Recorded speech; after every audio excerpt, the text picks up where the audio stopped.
Dobrý deň, ja vás teda vítam. Ako už bolo povedané, volám sa Jana Cibulková a pracujem ako dátová analytička a štatistička. Som jednak akademík, ale zároveň mám približne asi 10 rokov praxe s analýzou dát v rôznych oblastiach a zhodou okolností, teda ako som sa dostala k vám, jednou z tých oblastí bola analýza dát v NFL, NBA, primárne za účelom fantasy športov, to znamená sáskovania, kedy proste ako také tie krčmové debaty o tom, keby som bol ja trénerom, tak dám do útoku tohto a do obrany tohto a proste ako ľudia si takýmto štýlom za nejaký vopred stanovený budget zostavia svoj fantasy tým, no a tie fantasy týmy medzi sebou súťažia online, samozrejme o peniaze a v podstate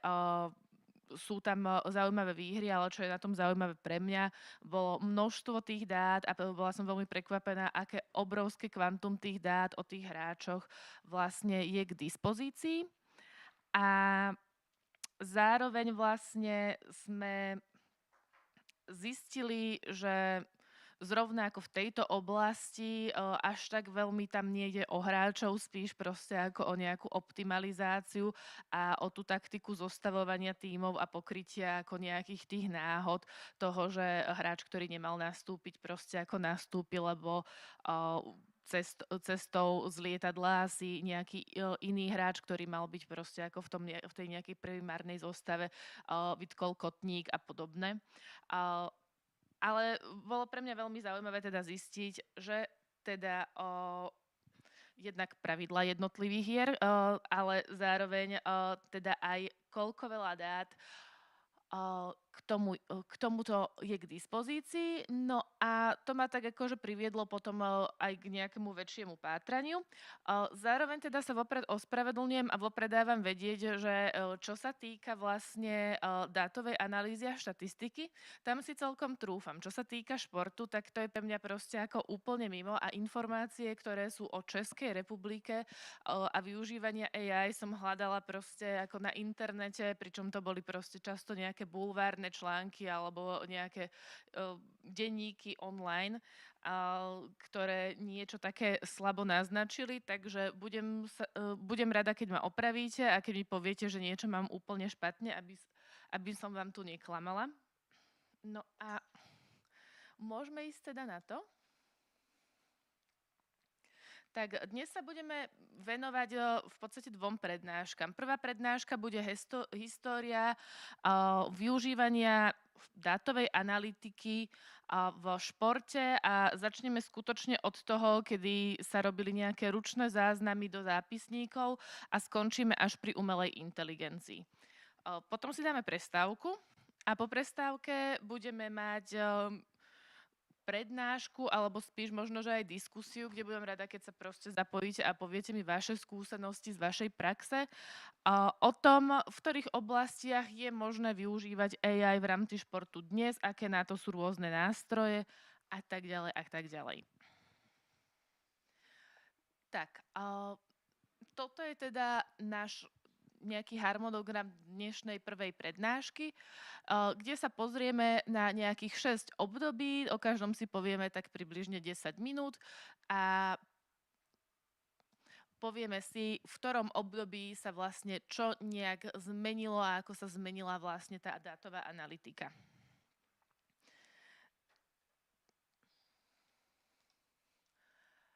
Tak, v prvom rade prečo vlastne používame, alebo teda na čo sú dobré dáta v športe? Ono vo všeobecnosti sa teraz hovorí o database decisions, či už v praxi, v biznise, alebo v rôznych iných oblastiach života, že človek by sa nemal úplne spoliehať na svoju intuíciu, ale mal by sa zamerať aj na dáta, ktoré sú k dispozícii, pretože prečo nevyužiť niečo, čo máte k dispozícii a môže vám to dať nejaký vhľad.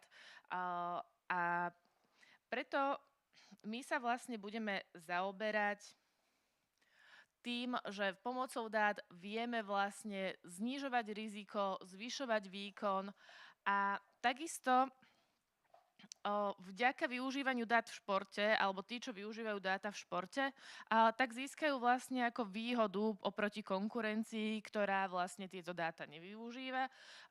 Pokiaľ viem, tak sú nejaké oblasti športu, kde už vlastne ako človek bez toho, aby analyzoval dáta, jednoducho nemá vôbec šancu. No a my sa teda budeme učiť alebo budeme sledovať, ako sa ľudia postupne učili robiť lepšie a rýchlejšie rozhodnutia pomocou dátovej analýzy.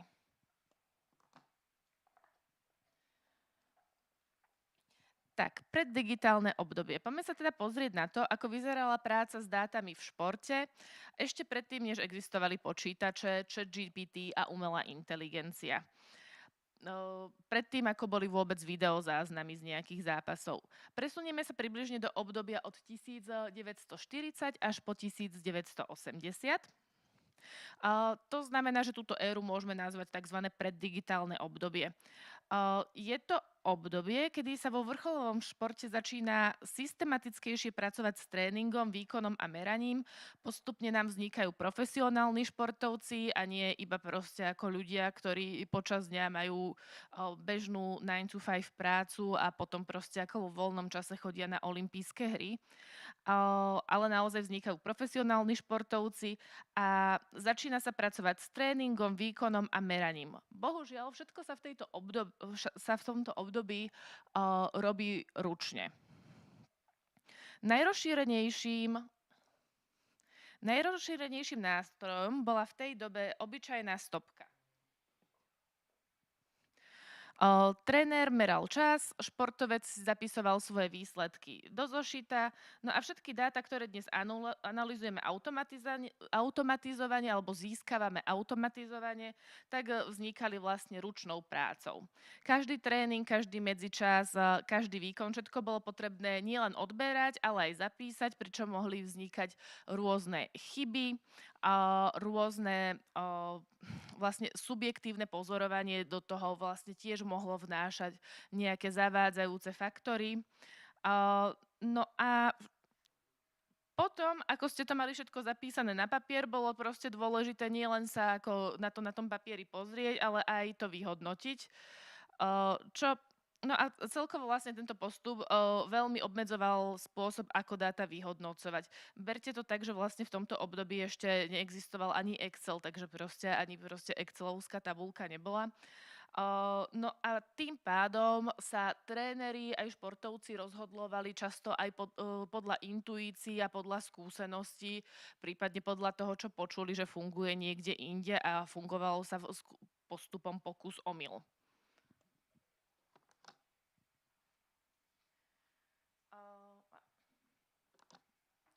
Možno tu.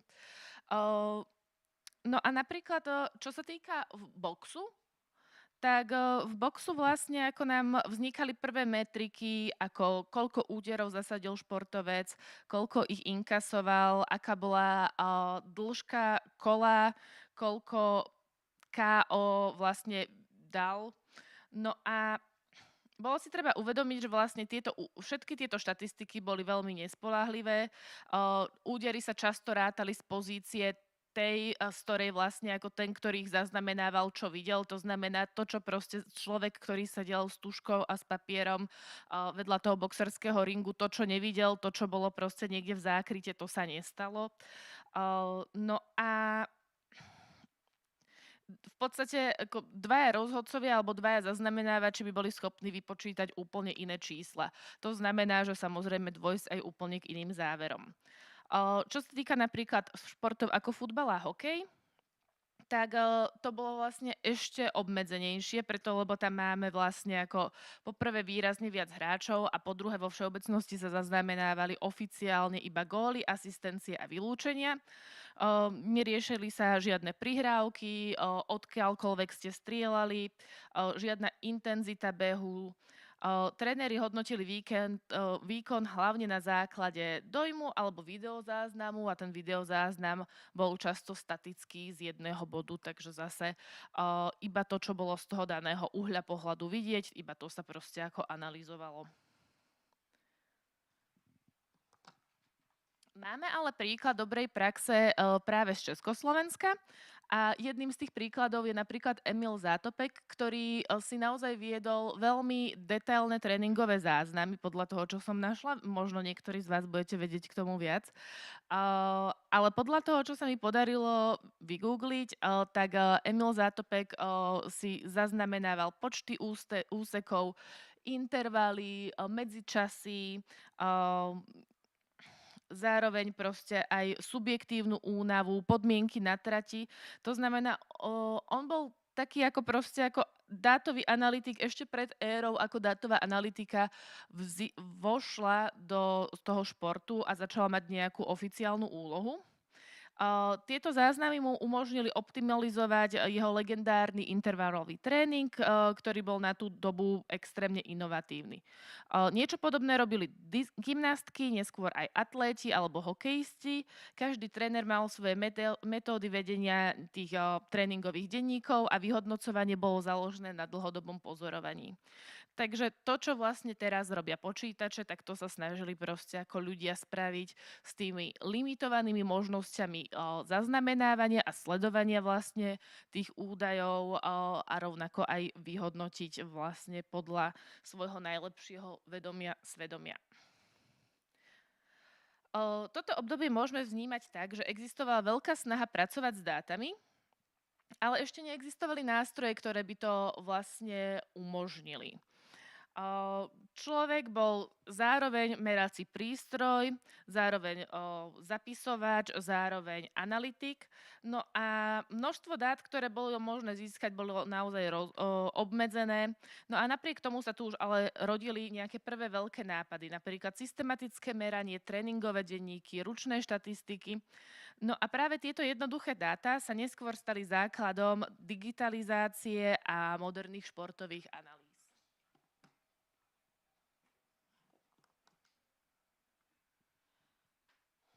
No a teraz prechádzame do ďalšej doby, do obdobia, kedy nám už vznikali prvé počítače, už proste ako na Wall Street sa rozšírila najnovšia inovačná proste technológia, bol to Excel, excelovské tabulky, do ktorých sa dali zaznamenávať dáta a mohlo sa niečo počítať. No a my vlastne túto éru môžeme nazvať nejakou digitalizáciou športu, pretože počítače sa začínajú objavovať v jednotlivých športových kluboch, vznikajú prvé databázy, ktoré sú teda uložené v počítačoch a tréneri experimentujú aj s videoanalýzou a celkovo sa svet športovej prípravy začína meniť. No a na začiatku teda 80. rokov sa objavujú aj prvé počítače, ktoré dokážu ukladať a spracovať športové údaje, pričom sa zapisujú, sledujú ako najprv jednoduché veci ako výsledky zápasov, strely, fauly, základné výkonnostné ukazovatele. Stále tieto dáta boli zadávané manuálne, ale už sa ukladali elektronicky a už sme ich vedeli analyzovať elektronicky pomocou nejakých tých softvérov, či už jednoduchších alebo zložitejších. No ale práve to, že už sme mohli používať vlastne tie počítače na výpočet, tak to bola obrovská výhoda, preto lebo bolo naraz možné vlastne pracovať s dátami ďaleko spätne, vytvárať si grafy, pozerať trendy, analyzovať závislosti, porovnávať sezóny a vyhľadávať rôzne súvislosti medzi nejakými tými ukazovateľmi, ktoré sme sledovali.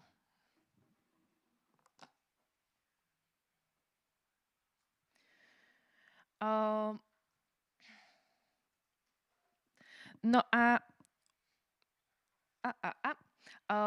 tréneri si prvýkrát mohli dovoliť sledovať viac hráčov naraz, hlavne preto, že už sa nemuselo všetko prepočítavať ručne. Začínajú sa objavovať nejaké štatistiky, ktoré dovtedy sa nepoužívali, napríklad analýzy úspešnosti streľby, prípadne čas na ľade v hokeji, percento držania lopty, čiastočné pokusy o rating hráča zároveň vznikajú. No a začínajú nám tu aj teda prvé videoanalýzy. Možno si to dnes nevieme predstaviť, ale v podstate prvé videoanalýzy boli robené rovnako manuálne ako papierové štatistiky. To znamená, že tréner sedel pri prehrávači a robil si poznámky. Prihrávka 12. minúta, 41. sekunda.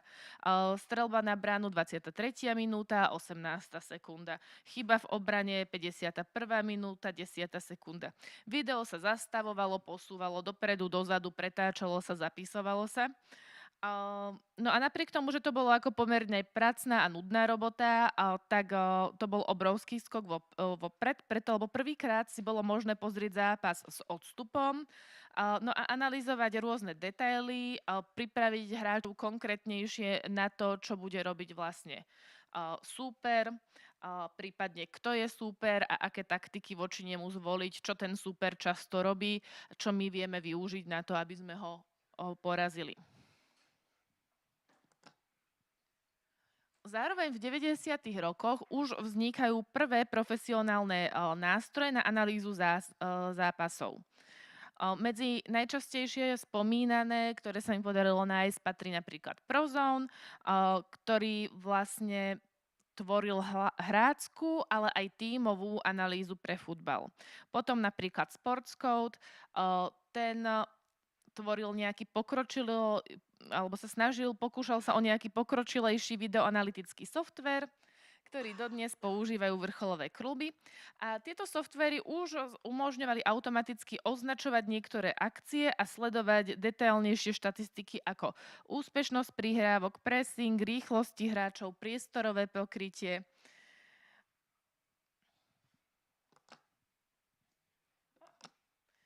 No a ako to ešte vyzeralo, tak typický proces vyzeral takto, že ten videozáznam sa nahral do počítača, analytik manuálne označil typy akcií, software ich uložil do databázy a tréner potom už dostal súhrn štatistik plus nejaké videovýseky konkrétnych momentov.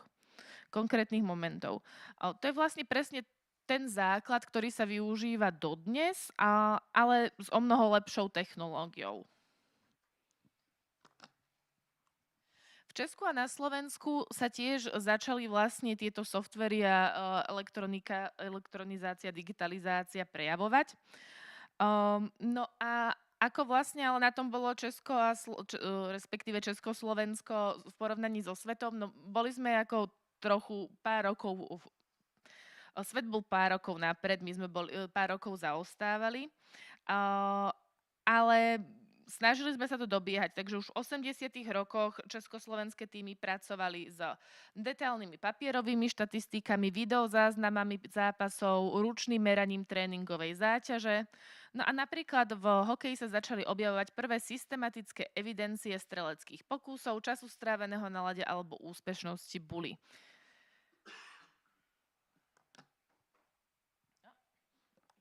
Ešte nie. Prvé pokusy o elektronizáciu sa začínajú objavovať v 90. rokoch, neprekvapivo najprv v hokeji a neskôr vo futbale, kedy už priamo proste ako jednotlivé kluby si zakúpili počítače, no a začali používať vlastné databázy. Najčastejšie to bol Excel alebo Access. No a začali pracovať s videoanalýzou. Často to boli prví nadšenci v tíme, ktorí si software doslova proste ako kúpili na vlastný stolný počítač alebo vlastný notebook a skúšali tie databáze, tú evidenciu robiť sami a využívať ju potom ako nadšenci proste presviečať niekoho z týmu, že teda to má zmysel a dá sa to použiť. Dobrým príkladom z praxe, čo sa mi podarilo nájsť, je napríklad český futbal a hokej v 90. rokoch, kde som našla informácie, že futbalové kluby začali systematicky analyzovať štandardné situácie zo záznamu, hokejové kluby pracovali s detailnými štatistikami hráčov v extralige, no a na reprezentačnej úrovni sa video používalo na rozbor súpera už na majstrovstvách sveta v 96. a 98. Aj keď naša technika ešte nebola dokonalá, tak to vlastne ako prinášalo konkurenčnú výhodu oproti proste tým, ktorí tie dáta neanalyzovali. Kluby, ktoré začali analyzovať video skôr, často jednoducho vedeli viac, ako proste ich súper, boli lepšie pripravení na to, s kým sa stretnú.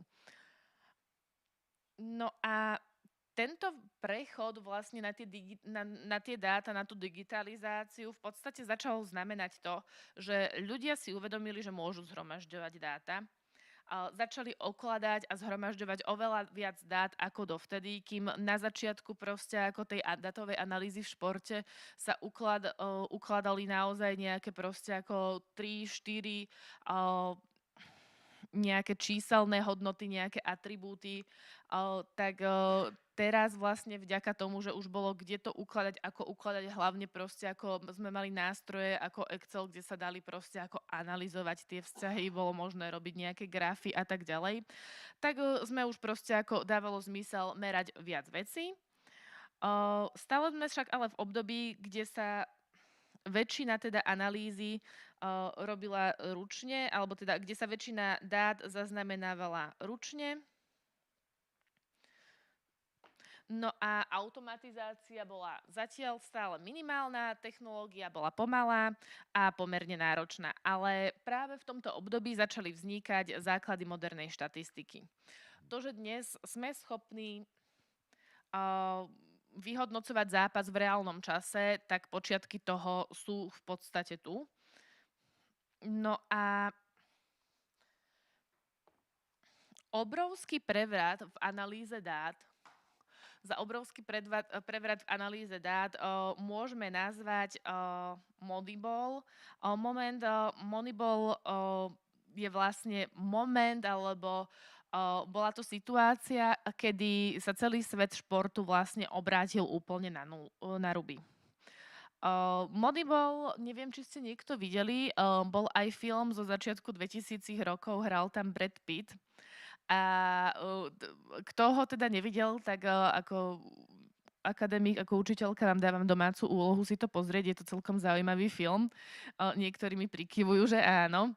Tak Moneyball, vlastne celá pointa toho, čo sa stalo, bolo, že na začiatku roku 2000, alebo na začiatku sezóny 2002 v National Baseball League, NLB, NBL, OK, proste v bejsbalovej lige v USA, tak mal tým Oakland Athletics strašne ťažký nástup do tejto sezóny.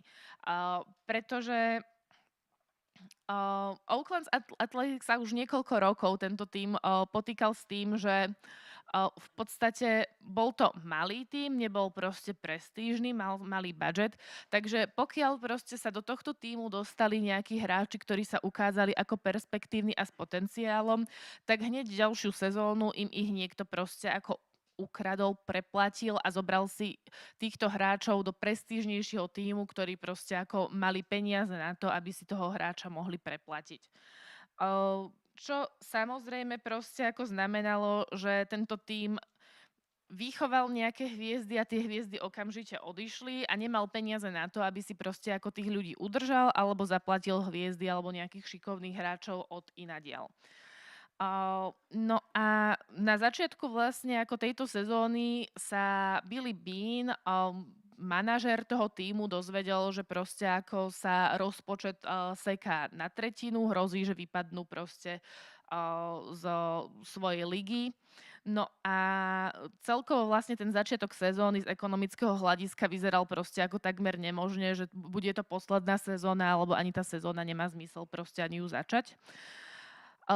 Avšak stala sa situácia, že Bill Bain sa stretol s Paulom de Podestom, ktorý bol vlastne absolvent Harvardu, bol to nejaký matematik, ekonomik, ktorý nebol typický basketbalový, teda bejsbalový scout, ale mal teda to silné matematické zázemie a zároveň sa oboznámil s nejakou teóriou Billyho Jamesa, ktorý bol nejaký pán, ktorý publikoval v 70. a 80.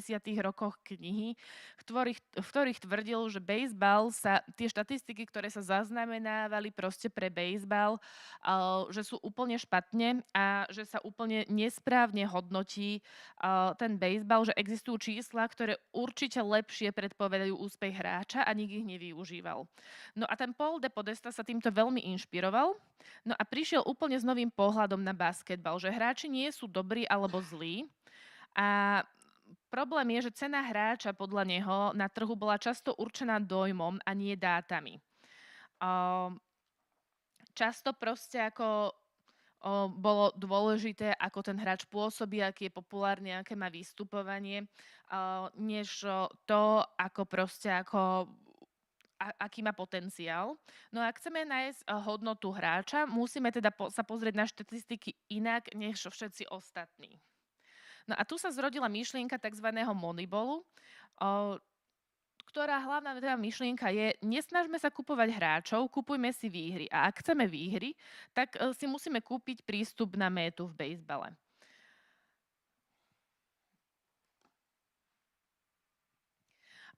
Tým pádom kľúčová myšlienka bola, že hodnota hráča nie je v tom, či vyzerá ako hviezda.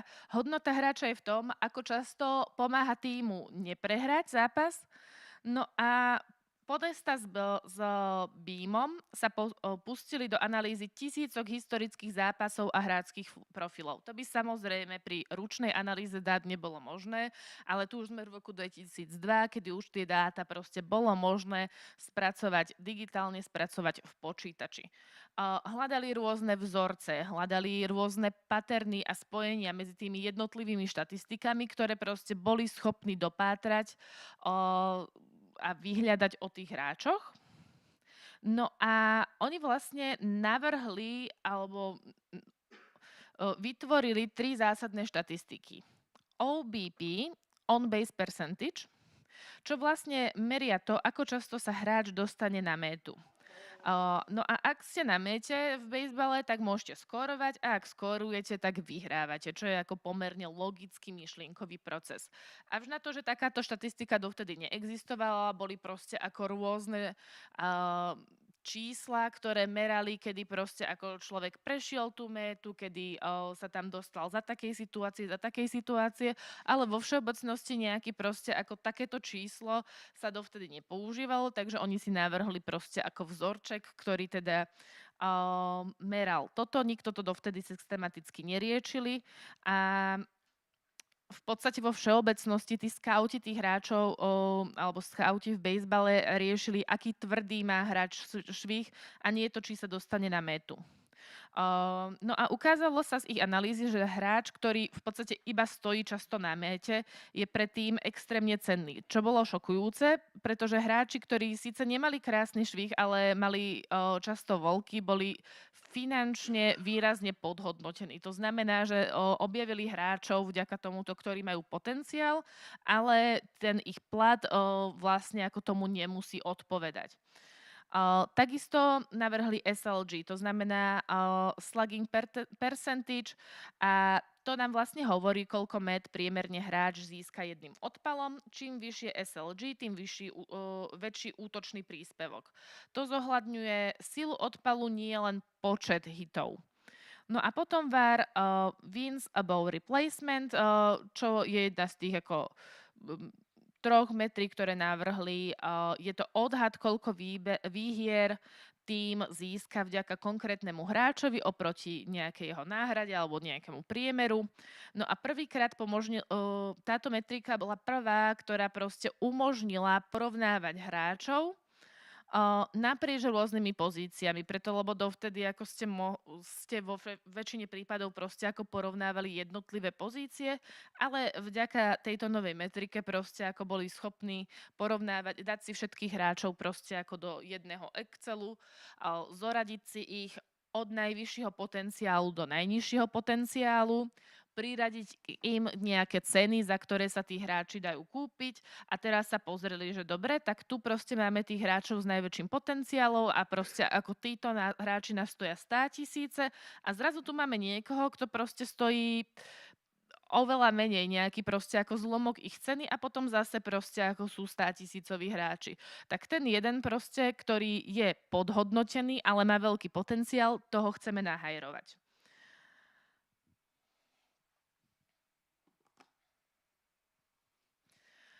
Takže toto je teda ten postup, ktorý som práve povedala. Vypočítali sa teda, zozbierali veľa dát, vypočítali tie metriky, no a hľadali sa hráči s veľkým potenciálom, ktorí sú podhodnotení. No a toto bol pomerne odvážny krok, pretože v podstate Oakland Athletics začali kupovať lacných hráčov, ktorých nikto iný nechcel.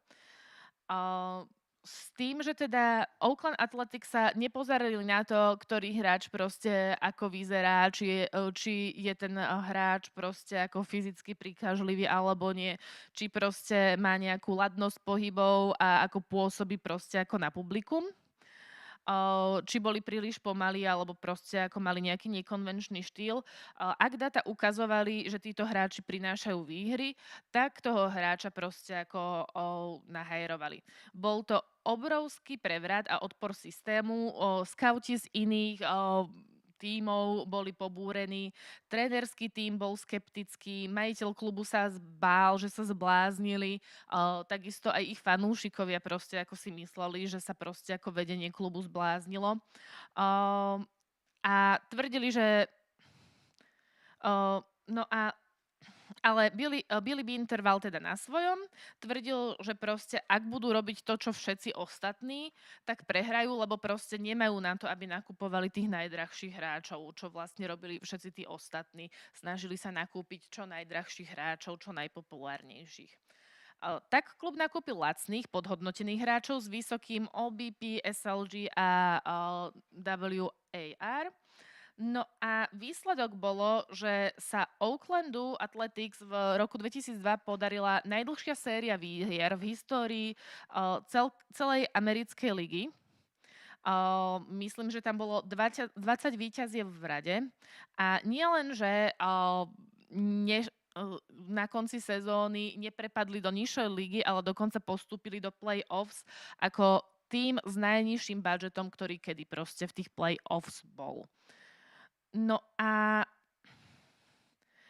síce teda nedostali proste ako, neboli na prvom mieste, ale získali niečo oveľa proste ako väčšie. Dokázali, že v športe môže vyhrávať aj ten, kto nemá najbohatších, najdrahších hráčov, najprestížnejších.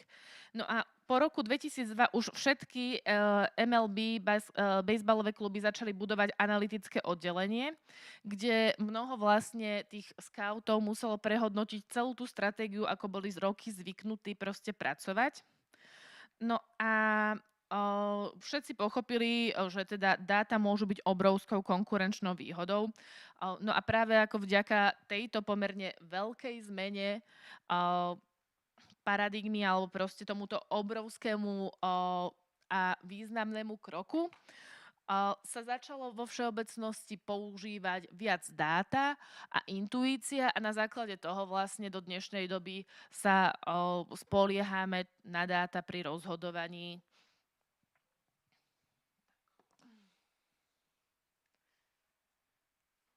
Ďalšie obdobie, ktorému sa môžeme venovať, je začiatky 2000 rokov, pretože po roku 2002 sa teda stalo niečo zaujímavé. Moneyball spôsobil, že kluby po celom svete si začali uvedomovať jednu vec, že ak chcú dlhodobo vyhrávať, nestačí mať dobrých hráčov. Musia mať aj dobré dáta. A zrazu vznikla úplne nová pozícia vo svete športu, ktorá doteraz neexistovala, a bol to športový dátový analytik. Nebol to iba už kondičný tréner, nebol to videotechnik alebo scout, ale bol to človek, ktorý vie pracovať s údajmi, programovaním, matematikou a štatistikou a robí vlastne support tým trénerom a hráčom. No a okolo roku 2005 vidíme prvý veľký trend. Analytik je teda súčasťou trénerského tímu, nielen IT oddelenia.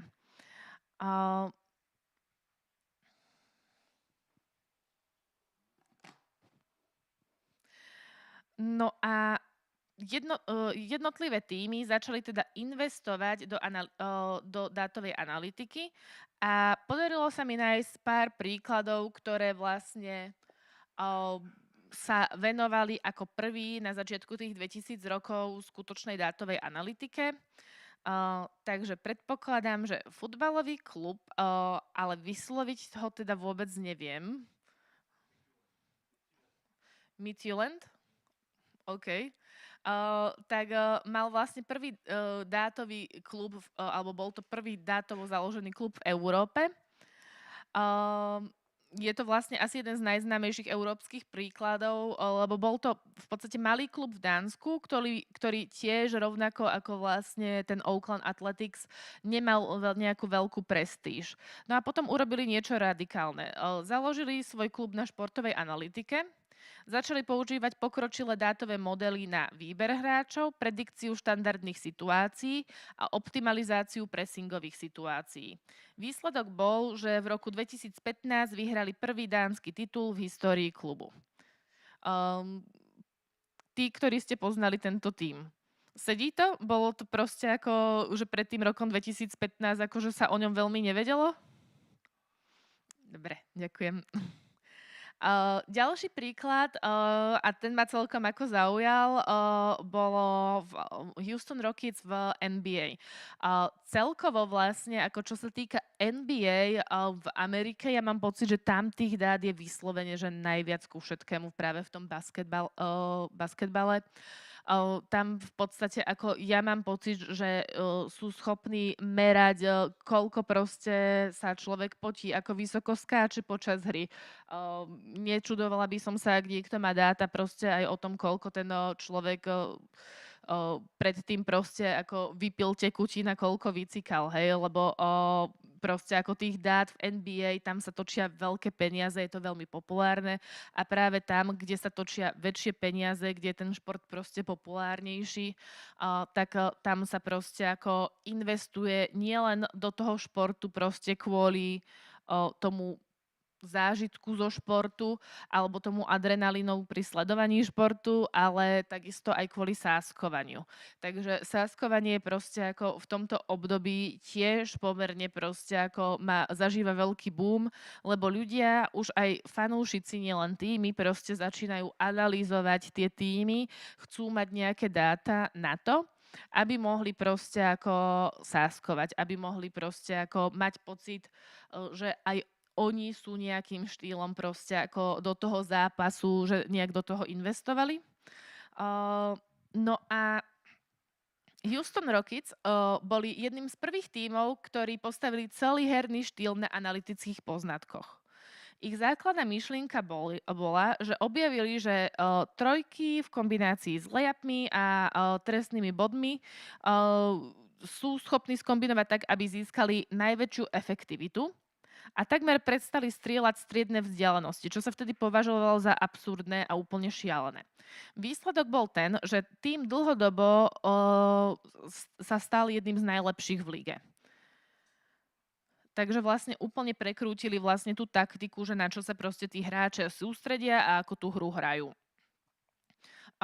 Takisto v tomto období sa začali používať napríklad GPS vesty, senzory na akceleráciu, sofistikovanejšie videoanalýzy, databázy pre scouting, algoritmy na hodnotenie hráčov a tréning sa stal vedeckým, nielen technickým.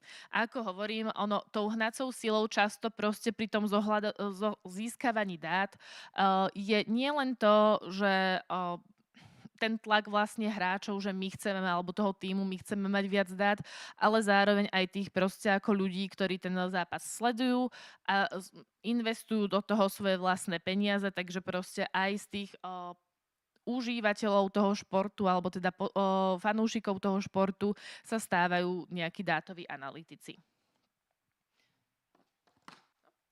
Ako to vyzeralo v Česku, tak tu už po tom roku 2000 sme začali vo všeobecnosti doháňať tú Európu, alebo už teda proste ako po revolúcii Česko vlastne ako prestalo zaostávať a naozaj napríklad hokejová extralíga v 2000 rokoch začala využívať videoanalýzu a systematické sledovanie hráčskych štatistík.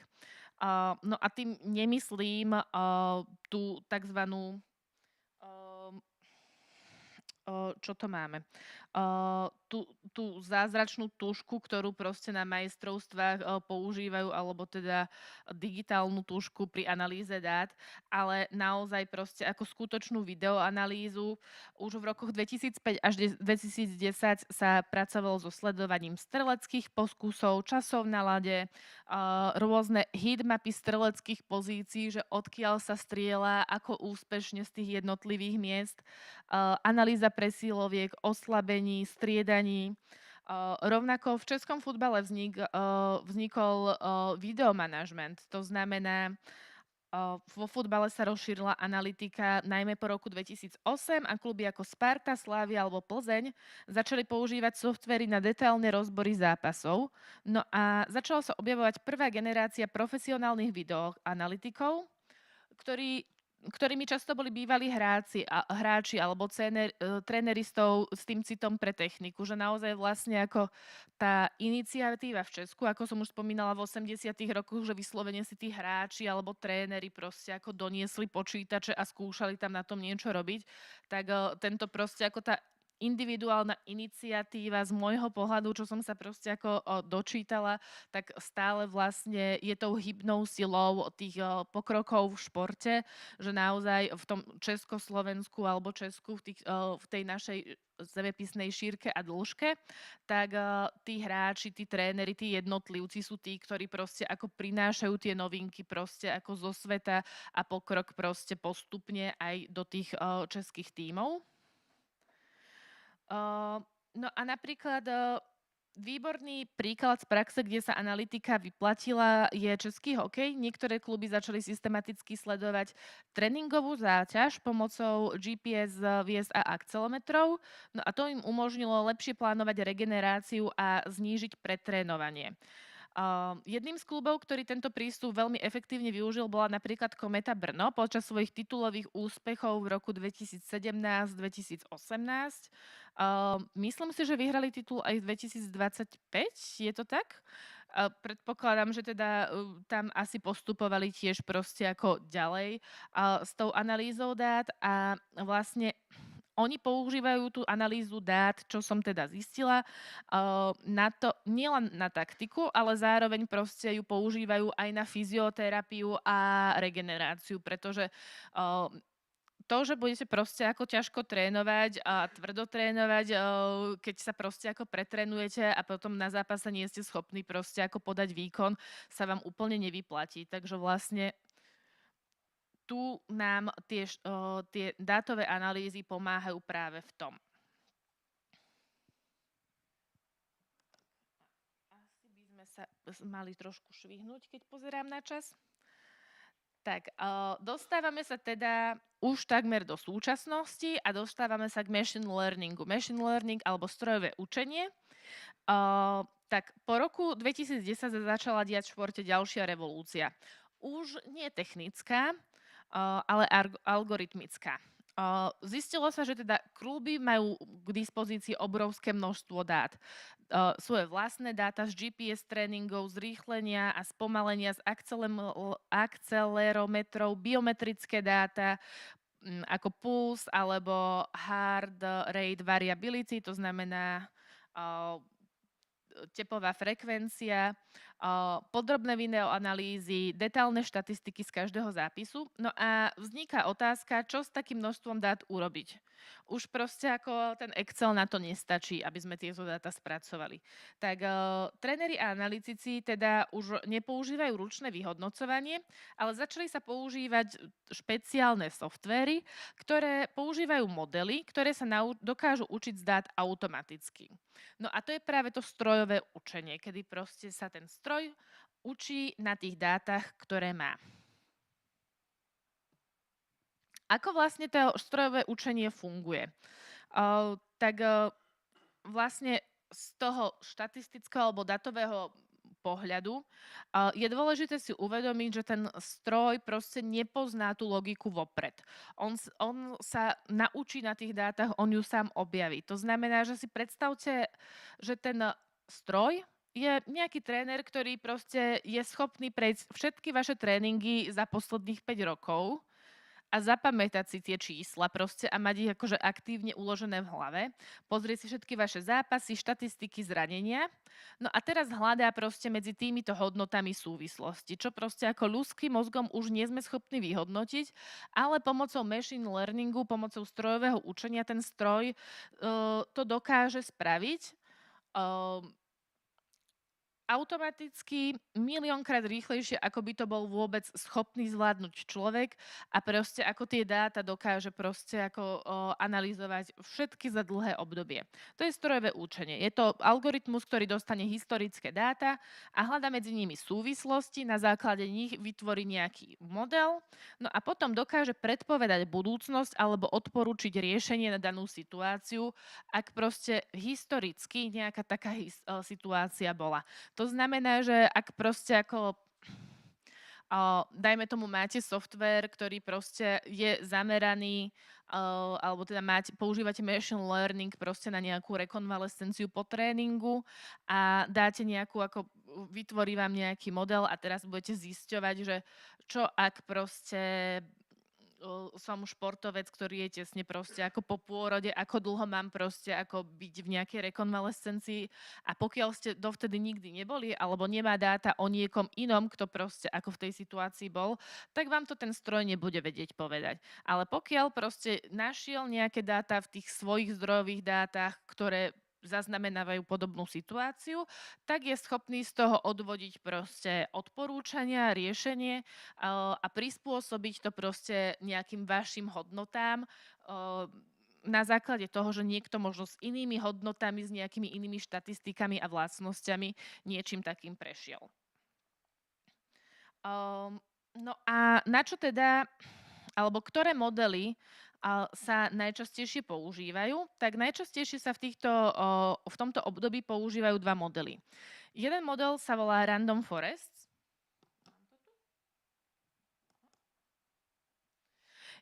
Jeden z tých modelov sa volá Random Forest, alebo teda náhodné lesy, kde náhodné lesy, les je existuje proste ako model, ktorý sa volá rozhodovací strom alebo náhodný strom. Keď máte tých rozhodovacích stromov veľa, tak proste veľa stromov pokope znamená les. No a predstavte si teda stovky rozhodovacích stromov, to sú proste také tie ak-tak pravidlá, to znamená ak mám zápas s týmto a týmto tímom alebo s týmto a týmto človekom, tak rob toto. No a každý strom vlastne robí nejakú svoju malú predpoveď. No a všetky tie predpovede sa spoja do nejakého jednotného hlasovania. To znamená, že vy môžete mať proste na tú istú situáciu veľa stromov, ktoré vám vlastne ako rozhodujú, čo je napríklad optimálna stratégia.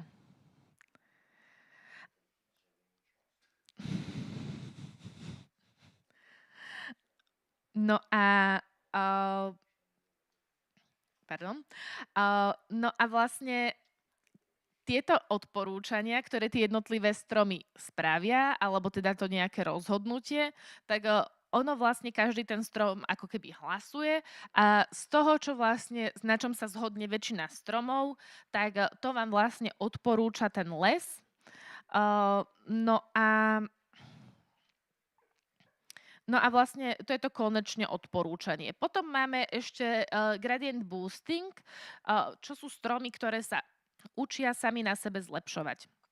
No a tento model je v podstate ako tréner, ktorý neustále upravuje proste ten svoj algoritmus podľa chýb, ktoré proste ako spraví. To znamená, že s novými dátami on proste je schopný sa pozrieť na to, čo robil predtým a upraviť to, aby to proste ako aby nasledujúci model bol proste zameraný na tie chyby, ktoré predtým spravil a opravil sa.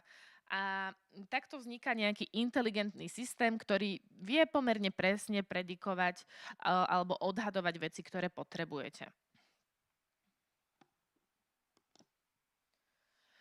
No a kde sa strojové učenie používa v športe, tak poprvé to môže byť predikcia výkonu hráčov v ďalšom zápase, Modely sa naučili na historických dátach, koľko hráč behá, aké má šprinty, ako často strieľa, ako rýchlo regeneruje.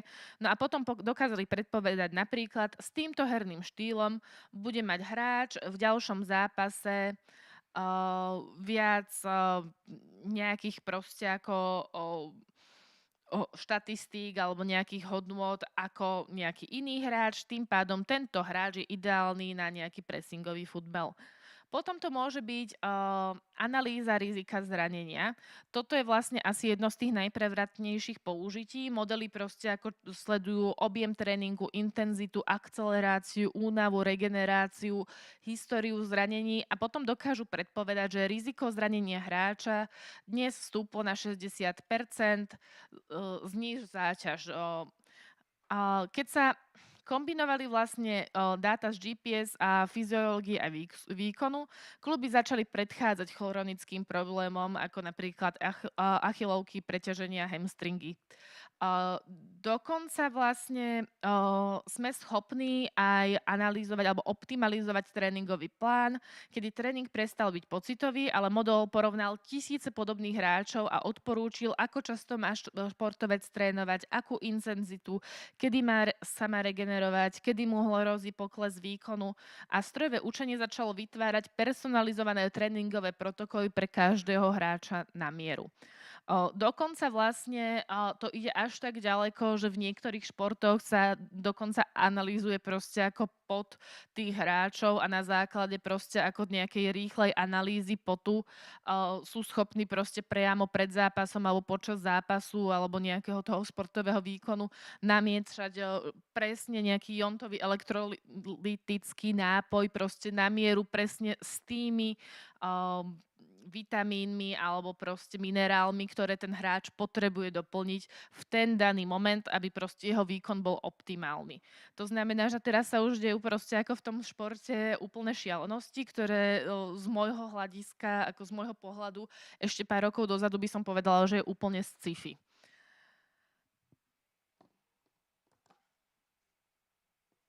No a poďme sa posunúť na ďalšie obdobie, aby sme to stihli. Tak ďalším obdobím je teda rok 2016 až 2020. Keď sa všimnete, tak tie intervaly sa nám postupne proste ako skracujú tých období. Je to kvôli tomu, že ten pokrok proste tej technológií v posledných rokoch čím ďalej, tým rýchlejší. No a my teda sa zameriame na obdobie, kedy proste v štatistike a v dátovej analýze sa rozvíjali alebo rozvíjali deep learning metódy a neurónové siete. To už vlastne ako nastáva situácia, kedy strojové učenie nestačí. Že už proste ako sa nám nestačí pozerať iba na nejaké čísla a štatistiky, ale vytvorili sme software alebo stroje, ktoré vlastne dokážu pochopiť videozáznam, dokážu pracovať so sekvenciami pohybu, kontextom situácie, rozumieť priestoru, čo sú všetko veci, ktoré proste tie náhodné stromy alebo náhodné lesy a gradient boosting nevedeli. To znamená, že my sa vlastne dostávame z toho, že stroje sa pozreli na dáta a rozumeli iba tým dátam a učili sa z tých dát do situácie, kedy proste ako stroje vnímajú aj ten časopriestor a kontext, v ktorom vlastne tie veci sú. No a dokážu teda vidieť, počuť a rozumieť komplexným dátam podobne ako človek. To tu doteraz nebolo. Veľkým prelomom bola automatizácia analýzy videa okolo roku 2016. Nejde už o to iba identifikovať, kto strieľa, ale dokážeme analyzovať celé situácie, proste rôzne vzorce, prihrávkové trojuholníky, rozmiestnenia hráčov, polohu obrany, taktické chyby hráča, prípadne situácie proste ako počasie, terén.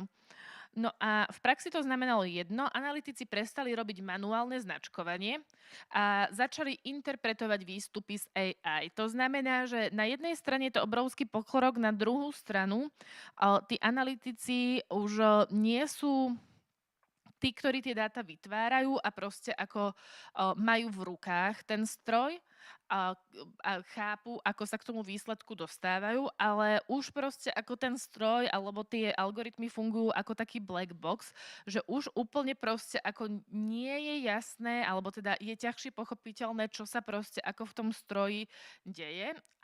No a dátová analytika je potom viacej zameraná na tú interpretáciu a dostaneme nejaké výsledky z tých proste komplexných modelov a potom spätne sa ich snažíme do nejakej miery proste ako vysvetliť a nejakým zjednodušeným spôsobom, aby to proste ako dalo zmysel v kontexte príčina dôsledok. No a kde sa teda kde sa teda presadil ten deep learning najviac, tak vo futbale to môže byť napríklad v oblasti vývoju softvérov, systémy ako Hudl, Veo, Pixelot. Všetky tieto systémy používajú neurónové siete na detekciu hráčov, sledovanie pohybu, automatické rozpoznávanie typov akcií, strela, prihrávka, center. Vytvárajú heatmapy, tvorba highlightov, bez ľudskej práce v podstate. UEFA a La Liga začali publikovať analytické reporty na báze AI, napríklad package rate, pressing intensity, expected threat a ďalšie metriky. V tenise sa vlastne používa už AI kamera bez kameromana. To znamená, že tenis bol ďalší šport, kde deep learning urobil revolúciu. Kamerové systémy ako Veo alebo Hawk-Eye vlastne začali automaticky sledovať loptu, generovať trajektórie, analyzovať rýchlosť tej lopty, rotáciu, tempo výmeny, vytvárať highlighty pre hráčov a tréneri už nepotrebovali človeka, ktorý bude tú kameru ovládať. AI to už robila proste sama a dokonca rovno pritom zbiera tie dáta. Ďalej máme predikciu zápasov pomocou neurónových sietí. Deep learning bol použitý na predikcie výsledkov, no a na rozdiel od klasických modelov dokázal zachytiť kompletné vzorce ako synergiu hráčov, typické herné štýly, tlakové situácie, dynamika zápasu. Tieto modely sa často používali vo športových kluboch, ale aj v stávkových firmách, teda sáskových firmách a fantasy športoch. To je oblasť vlastne, ktorej som sa ja napríklad ako venovala a tam naozaj proste ako veľmi intenzívne sa pracovalo s neurónovými sieťami a s historickými databázami o hráckých výkonoch, pričom vlastne ten výber a zostavenie tých optimálnych hráčov a odhad budúcnosti ich výkonov, tak je proste ako miliónový, miliardový biznis. S tým, že tam je to práve proste ako stále taký ten pozostatok toho moneyballu, že v tých fantasy športoch sa človek snaží nájsť tých podhodnotených hráčov alebo hráčov proste, ktorí majú potenciál, ale proste ako nízku cenu, takže stále sa tam drží približne tá myšlienka toho moneyballu. Príklady ešte zo sveta, napríklad príklady zo sveta tu nemám, tak bez slajdu. Príklady zo sveta napríklad v roku 2018 Manchester City zverejnil štúdiu, kde AI analyzovala viac ako 10 000 situácií v Premier League a identifikovala najefektívnejšie priestory na prihrávky. V NBA sa podobné systémy používajú na sledovanie pick and roll situácií, obranných rotačných chýb, dynamiky útoku. V Česku máme tiež niektoré zaujímavé príklady, ako napríklad na e-sports technologies v českom futbale. Vzniklo niekoľko startupov, ktoré začali používať AI na rozpoznávanie akcií zo zápasov. V praxi to znamená automatické generovanie zostrihov, analýzu streleckých pozícií, heatmapy, zónové rozloženie hráčov. No a tieto používali niektoré kluby v prvej aj v druhej lige, podľa toho, čo sa mi podarilo nájsť na nejakých novinkách CZ a tak ďalej. Neviem, že či to viete niekto potvrdiť, kto sa tomu venujete? Dobre. Čo sa týka českého hokeja, tak tam vlastne máme pomocou AI sme schopní robiť analýzy špeciálnych situácií, napríklad niektoré extraligové kluby začali používať nástroje, ktoré pomocou neurónových sietí rozpoznávali prechod do pásma, formácie v presilovkách, pohyb hráčov bez puku, typické chyby v obrane, automatická analýza videa sa stala vlastne bežnou súčasťou prípravy na súpera. No a toto obdobie je teda prelomové hlavne v tom, že dáta sa začali generovať automaticky, aj videozáznamy sa zautomatizovali a zároveň vlastne sme prišli do doby, kedy proste ten stroj nevyhodnocuje iba čísla, ktoré proste mu dáme, ale je schopný proste ako vyhodnocovať veci v súvislostiach. No a dostávame sa konečne do súčasnosti, kedy vlastne po roku 2020 prišiel ďalší obrovský prelom a to bola generatívna AI, kde vlastne máme ChatGPT a rôzne tie jazykové modely. Pričom teda ten ChatGPT a LLM, to znamená Large Language Models, veľké jazykové modely, tak zásadne menia spôsob, akým športovci, tréneri a manažéri môžu pracovať s dátami. Po prvýkrát máme AI, ktorá rozumie textu, tvorí text, sumarizuje dáta, analýzuje situácie, pomáha s rozhodovaním, vysvetľuje stratégiu, simuluje taktické scenáre. To znamená, to, čo sa kedysi riešilo s analytikmi alebo vo veľkých tímoch, dnes často zvládne jeden model. S tým, že teda ten LLM, to znamená tie veľké jazykové modely, tak to nie je proste nejaký akože zázrak alebo nejaká proste ako nejaká mágia. Tento proste ako model používa štatistiku, hej, že tam ako nie je to proste nie je to to, že by sa niečo ten model učil naspamäť. Nie je to niečo, že by ten model proste ako vymýšľal nejakú novátorskú myšlienku. Tento model je proste počítač, ktorý proste vezme obrovské množstvo textu, to znamená, snaží sa proste zanalizovať celý internet, ale vy mu môžete proste ako dať dáta ešte aj svoje vlastné a zameraj sa na analýzu týchto dát, tohto PDF-ka alebo tejto tabulky. No a popri tom teda berie informácie zo športových článok, štatistík, vedeckých štúdií, kníhy, rozhovorov, tréningových manuálov a snaží sa naučiť vzorce jazyka a myšlienok.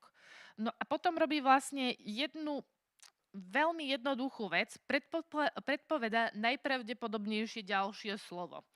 To znamená, že vy, keď napíšete do toho chatu GPT, ako znížiť riziko zranenia hamstringu, tak model vyberie najpravdepodobnejšiu odpoveď alebo najpravdepodobnejšiu kvalitnú odpoveď podľa toho, čo sa naučil na tom svojom tréningu, na tých svojich trénovacích dátach, na tých dátach, ktoré má k dispozícii v internete. To znamená, že tu používame štatistický model a ten model je iba tak dobrý, ako má vlastne tie zdrojové dáta. Zároveň tú kreatívu alebo nejaké to proste ako kreatívne rozmýšľanie je na vás. On vlastne ChatGPT, ako niektorí ľudia hovoria, že im pomohol proste akože nájsť nejaké nové veci. To nie je úplne pravda. Tie jazykové modely sú schopné ako byť novátorské v tom, že sú schopné tie veci, ktoré vieme z jednej oblasti a z druhej oblasti nejakým štýlom prepojiť a vidieť tam súvislosť a to je možno novinka, ktorú niekto predtým ešte nikdy nevidel alebo nepreskúmal. Ale rozhodne proste tá kreatívna činnosť proste je na nás ako ľuďoch stále. A zároveň je dôležité si uvedomiť, že ten ChatGPT, okrem toho, že je to proste ten akože štandardný jazykový model a hľadá teda naozaj tú najpravdepodobnejšiu odpoveď, najpravdepodobnejšiu kvalitnú odpoveď a predpovedá vždycky proste ako to nasledujúce slovo, tak on môže aj halucinovať, pretože tzv. Tie halucinácie proste ako AI sú spôsobené tým, že on má nejaké proste ako obmedzenia, ktoré sa mu dali a nejaké nastavenia.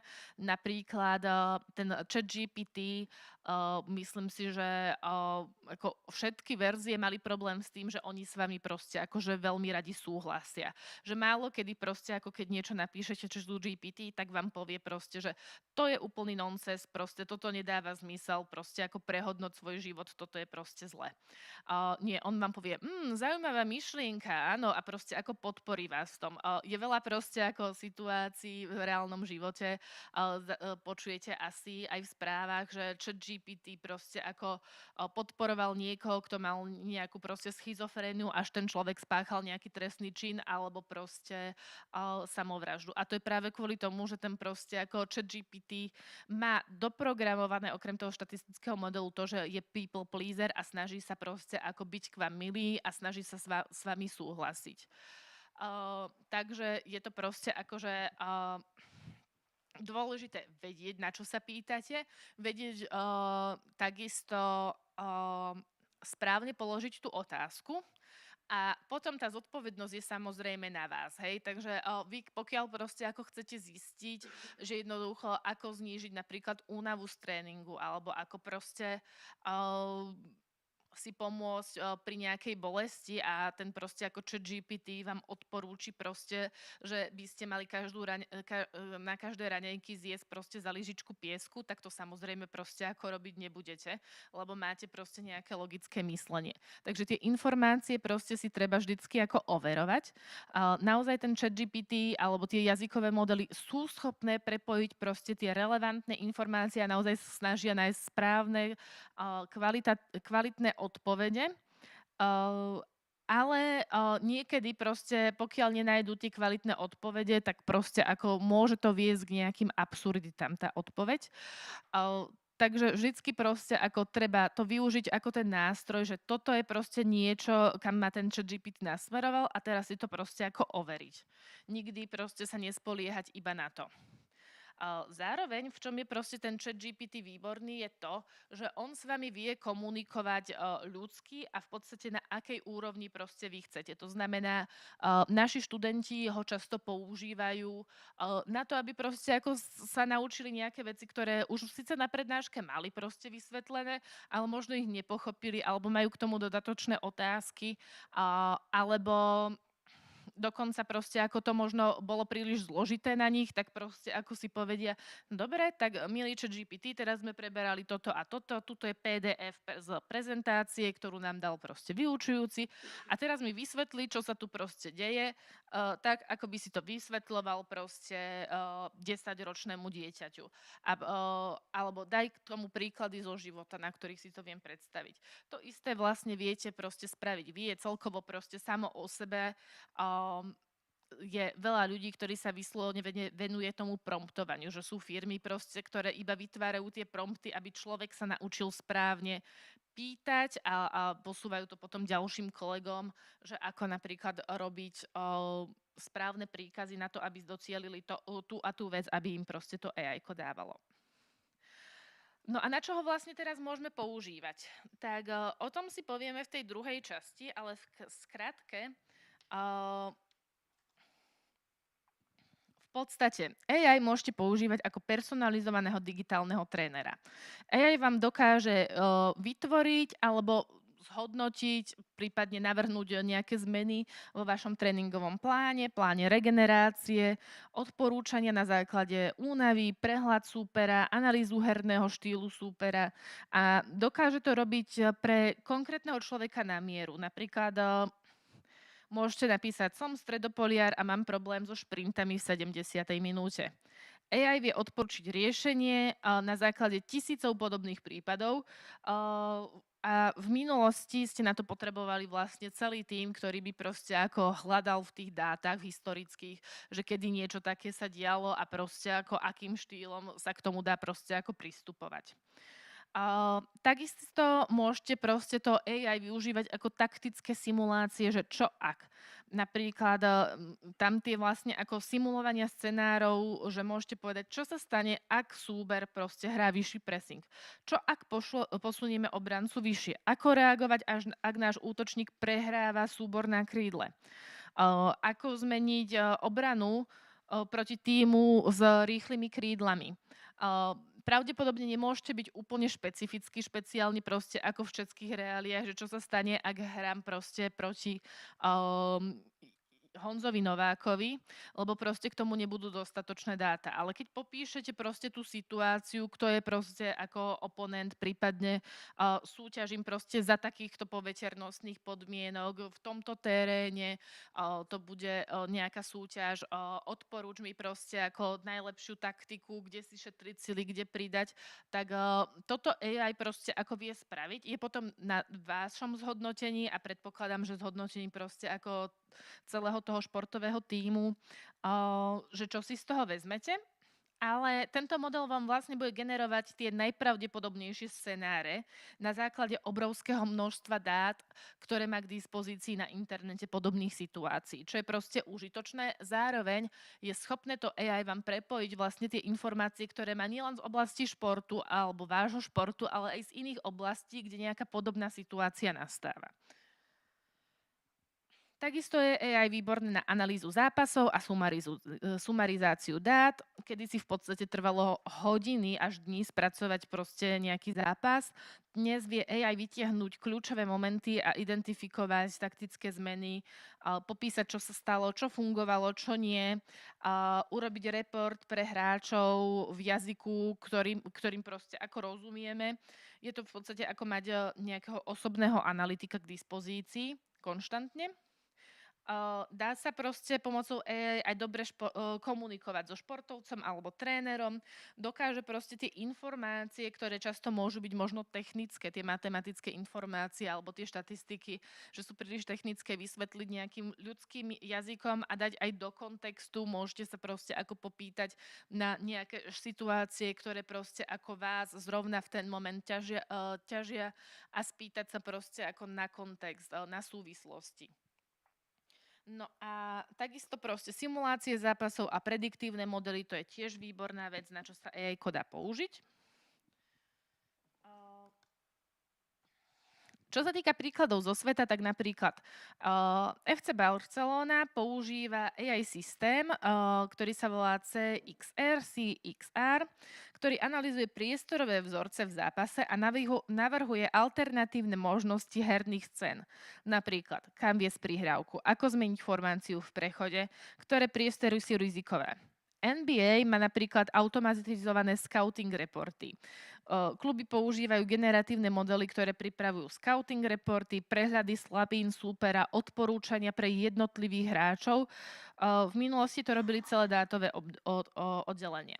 Pozor na to, ja tu proste ako najčastejšie rozprávam proste ako o športoch, ako o fotbal, hokej, basketbal alebo prípadne ešte tenis. A je to kvôli tomu, že proste ako čím viac proste ten šport je masový, alebo čím viac je v médiách, tým proste ako viac informácií k tomu je, tým viac dát ten model má a tým viac proste ako vie byť presný. To znamená, že v NBA, v tom basketbale sa naozaj môže pýtať proste človek, ako hrať proti proste Johnovi Smithovi.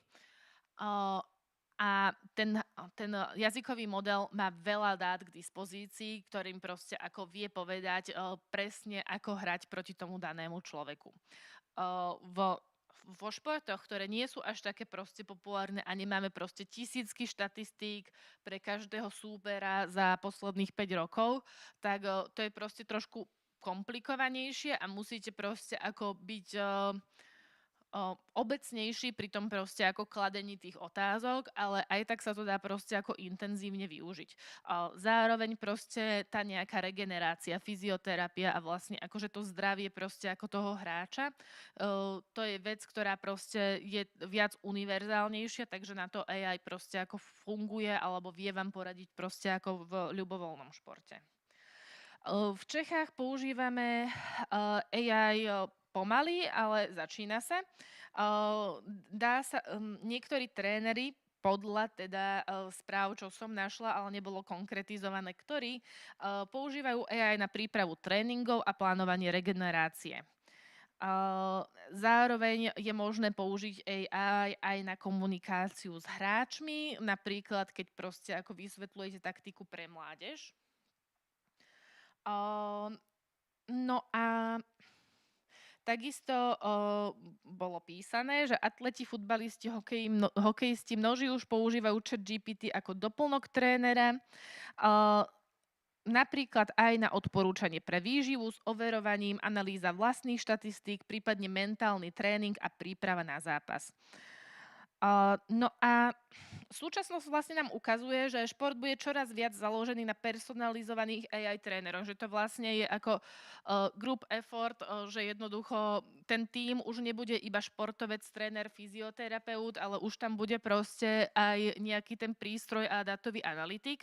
A v podstate akože naozaj to už vyzerá ako takéto sci-fi, kedy toho proste ako športovca, pardon, kedy toho športovca vlastne pomocou rôznych proste ako s tým, že vieme proste pre toho športovca získať strašne veľa dát, či už proste ako jeho nejakých fyziologických dát, ale takisto aj z dát z nejakých zápasov zo športu, z tréningu, tak naozaj sa proste ako dá každému tomu hráčovi ušiť na mieru v podstate všetko. Či už proste tréning, alebo spôsob regenerácie, alebo aj proste tá herná taktika a spraviť odporúčania, aby proste ten človek zo seba bol schopný proste dostať to maximum a zachovať si pri tom proste ako zdravie a aby to proste ako nemalo nejaké dôsledky.